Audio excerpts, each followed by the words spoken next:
10 pounds, baby, 10 pounds. Today I'm going to tell you exactly the strategies that I have been using to make this possible. Hey everyone, welcome to my channel. If it's your first time landing on one of my videos, my name is Stasia and this channel is all about health and weight loss content following a whole food plant-based diet. So today is a good day. I am just feeling fantastic. I stepped on the scale, which I haven't done in a little bit at this point, and I am down 10 pounds in the last several weeks. So today's video, I am going to be talking about 5 different strategies that I have been pretty consistent with over these last several weeks that have made this possible. But as a little side note, I just want to point out, doesn't everything else in life just feel so much better when you feel better? You know what I mean? Like, I'm just having one of those days where I'm just very, very happy and thankful for everything because I'm feeling good from the inside. Those right there are the moments we live for and the reason why we put our health and our weight loss journeys as a #1 priority. So anyways, just my little 2 cents there, but thought I would share. Okay, but before we jump into the video, we definitely have to acknowledge that it is Black Friday. So all of you who have been following me, you know, my last few videos, I put out some pretty decent early Black Friday specials on my ebooks. I hope you all have enjoyed it. And I was trying to figure out what I was going to do for the big bang as far as, you know, actual Black Friday shopping weekend. And I have decided to put all of my ebooks on sale for a whopping 70% off all weekend long, including Cyber Monday.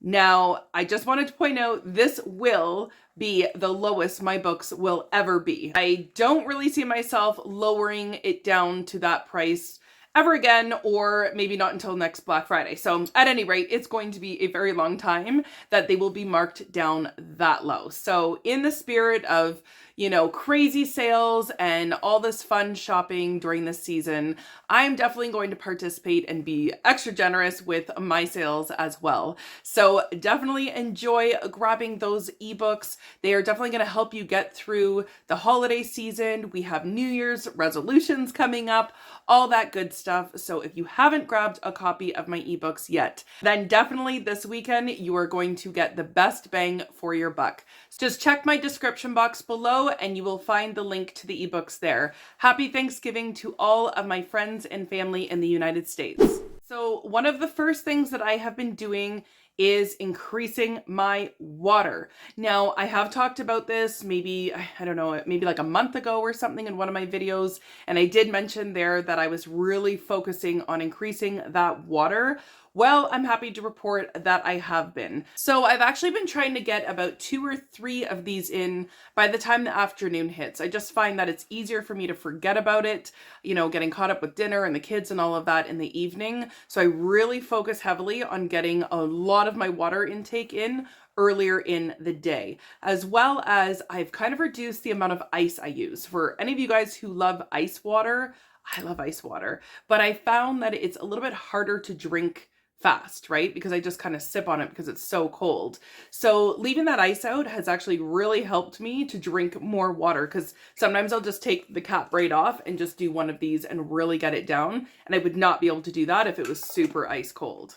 I mean, I could probably go on and give a list of reasons about why drinking water is more good for us, but I think it goes without saying. I think most of us know that, you know, water is essential and, you know, it keeps us hydrated. Like, there's just multiple things, but just drink more water. That's all you need to focus on, is just try to get your water intake up. Okay, so the second thing, and I might say maybe one of the most important things that I've changed, is I've been focusing on veggies first. So what I've been doing is, before I sit down to eat any meal, I make sure that I'm eating a pretty decent amount of non-starchy vegetables. So that can come in the form of a salad, a soup, or just a bowl of, you know, steamed vegetables. However I feel in the moment to get them in, that's how I'm eating it. So I don't really focus on the how as much as I do just getting those veggies in. Now, this hack is no different than using the 50-50 plate or preloading with soup. I mean, that is actually one of the things that I have been doing. It's no different. You're just diluting the overall calorie density of the meal by adding more veggies in. But it's not just that for me. I am just really used to having that really full feeling. And if I'm being honest, that's one of the reasons why I got myself into a situation where I wasn't at an ideal weight, is because I'm a volume eater. When you're a volume eater and you're eating the wrong foods, meaning high calorie dense foods, then that's when your weight can become problematic. So for an example of what I've been doing differently than before is before maybe I would have just had a small bowl of soup, or maybe did like the 50-50 plate and just had some veggies on the side, equal amounts, 50% non-starchy veggies, 50% starch. But for me, sometimes I felt that that wasn't enough. I felt really hungry just like an hour later or an hour and a half later. But what I'm doing now, I have been staying full for a very long period of time. So I just eat as much non-starchy veggies as I want, along with my regular amount of starch. So I wouldn't say that I've decreased my starch. I've just added more veggies in, and it just makes me feel nice and full. Absolutely no restriction for basically no added calories. I just actually made a video a couple of days ago discussing some of the top 7 mistakes that I see people making, as well as some that I've made myself when following a plant-based diet. So if you haven't checked out that video, I will leave that also in my description box below. And I go into a little bit more detail about eating your veggies. So be sure to check that out. Okay, so number 3 is that I kind of create my own little meal plan, I guess, if you will, in the beginning of each week. And what I mean by that is I've created a little system for myself that I use to reduce decision fatigue. So I don't have to think about it, because sometimes that alone can be the stressful part. That alone can be the deal breaker. So I've been trying to decide before I do my grocery shop each week, what starches do I want to eat this week, or what non-starchy veggies do I feel like eating this week. Sometimes week to week it's been the same thing as the previous week. I don't always switch it up, but sometimes I do switch it up. Now, that doesn't always mean that I prepare them the exact same way. It just means that I already know before I'm going in the kitchen to make dinner what my choices are. So I don't really have to overthink it or stress about it or be detoured by eating something else. I already know what I'm having for breakfast, lunch, and dinner. Okay, number 4. So the 4th thing that I've been doing is to make sure that I have all my foods that take the longest to cook prepared in advance. So I already have it prepped and ready to go. I've talked a lot about this on my channel, but it is really something that has helped me. So especially when it comes to those oil-free sauces and dressings, I always have, like I said, 2 to 3 already picked out and already made in the fridge, ready to go. Don't have to think about it. So if my potatoes are already prepped, if my rice is already prepped, it can literally take like 2 minutes to throw together a meal. If your starch is prepped and your dressings are prepped, there is your meal. Maybe I'll just have to wait on some non-starchy veggies, which we all know those take almost no time at all. So I've been prepping my sweet potatoes as well as my regular white potatoes in advance. So those are usually ready to go. And it just makes a world's difference when I'm starving and I need to eat something now. My starches are already ready to go.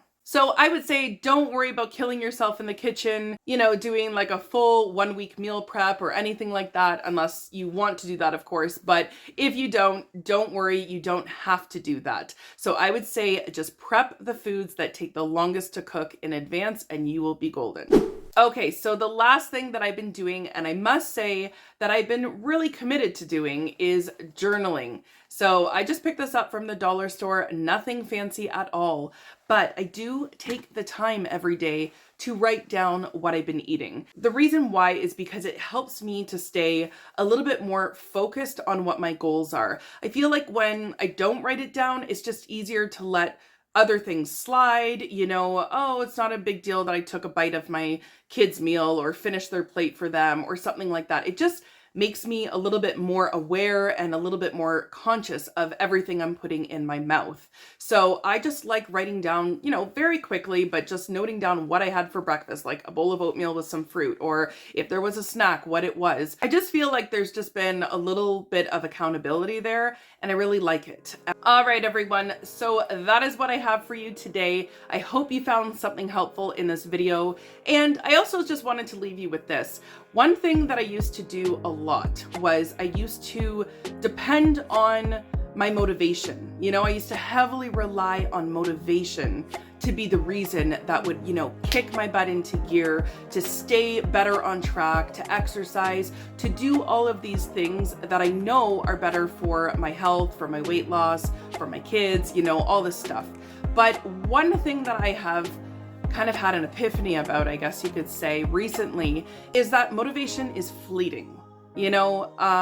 Sometimes you can watch something or see something inspiring and you feel, like, yes, I got this, I can do this. And you feel like that feeling is going to last forever until it doesn't. So that is what you call motivation. My motivation has let me down a few times, let's just say that. So what I have done is I've kind of switched my mindset a little bit, and instead of relying on just motivation, I just simply made a decision to commit to disciplining myself a little bit better when it comes to my food choices. It really boils down to that I have to sometimes talk myself out of things. I have to, barrel through certain emotional eating, urges that I have, or stress eating. A lot of weight loss, again, I always say, is not to do with just the food we put in our mouth, but it's here. It's here. We're not idiots. None of us are idiots. We know an apple is better than a chocolate bar. So there's a lot of layers there for anyone who has ever seriously struggled with weight.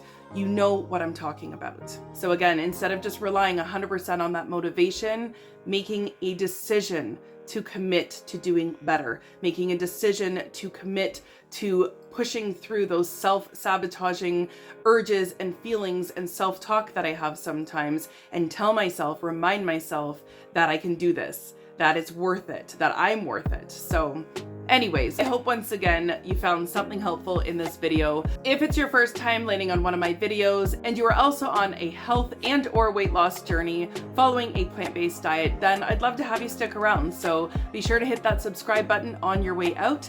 And thank you all so much for watching. I will see you guys in the next one. Oh, and don't forget 70% off. Go get your books now.